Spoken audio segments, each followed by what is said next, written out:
Hello and welcome to the 28th installment of my grading of all of the base game cards. If you want insight into the grading system, check out the description or click on the link in the top right hand corner to get to the first video, where I explain it all. But let's get started. Last video I talked about Noctis City, and today I'll start off the video with Noctis Farming. It's another card that grants a bit of everything. A bit of MC prot, a point, 2 plants and 2 useful tags. Firstly, the MC prot isn't really worth talking about. 1 MC prot for 10 plus 3 is of course horrendous value, if that's the main reason you're playing this card for. The point is kinda similar. Sure, if you're swimming in steel in the late game and you draw this card for free, it's definitely better than nothing, but especially in the early to mid game, better ignore it.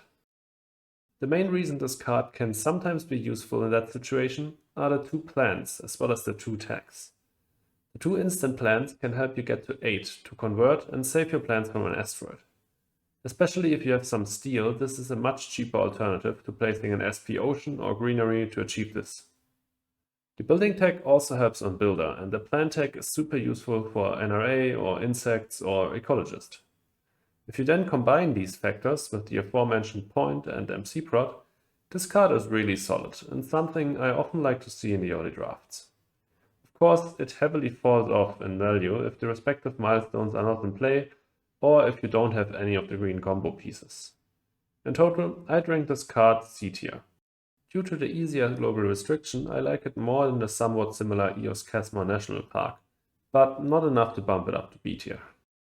Nuclear power is the cheapest way to get 3 power prot, which makes it insanely good for when you're playing with colonies. This tier list only factors in base game play though.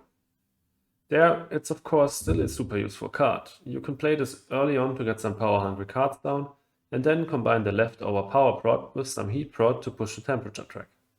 But if you're absolutely uninterested in heat, then cards that grant less power, but don't hit your MC prot for quite as much or not at all, are better.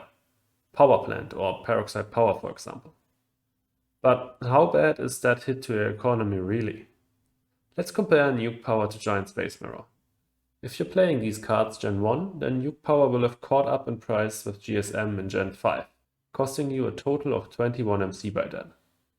Of course, this does not factor in the value of the building tag over the space tag, which sometimes can be more useful, for example on fastest for builder. And it doesn't actually factor in the time value of money. But in the long game, Nuke Power is really quite a bit more expensive if played early.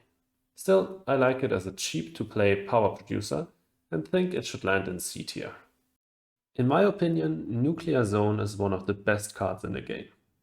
But why, you might ask?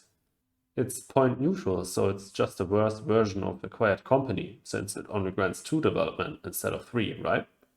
Well, no. It can do so much more than that. Placing a cheap tile is insanely useful.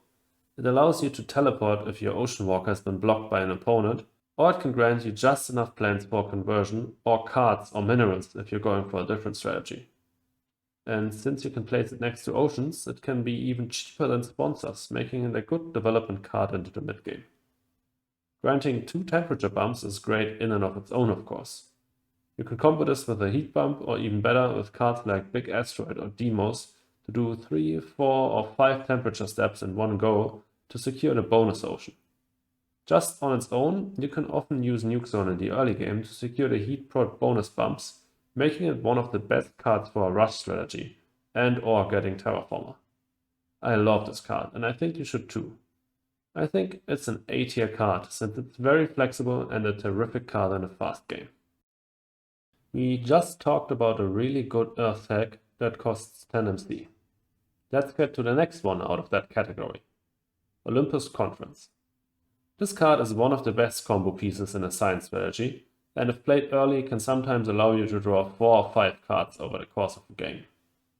Combine this with the fact that it grants 3 super useful tags, can be paid for with steel and holds a point, and you will understand that Olympus Conference is super good.